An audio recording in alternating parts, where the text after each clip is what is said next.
Hello everyone, আসসালামু আলাইকুম। এই যে এই বাইকটা দেখতে পাচ্ছেন, এই এনএস বাইকটা, এটা বরিশাল থেকে এসেছে আমাদের কাছে। এই বাইকটা ইঞ্জিনের কাজ করা হবে। তো সর্বপ্রথম আমি আপনাদেরকে বাইকটার সাউন্ড শোনা দেই, তারপরে কাজ করার পরে আপনাদেরকে আমি আবার সাউন্ডটা শোনাবো।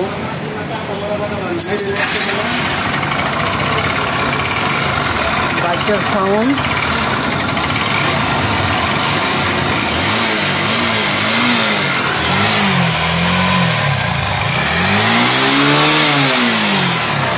খুব বাজে অবস্থা, মনে হয় সব কিছু ভাঙা ছিঁড়ে গেল।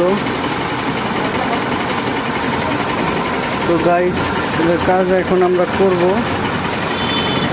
তো আপনারা দেখুন, বাইকটা পুরো সম্পূর্ণ খুলবো।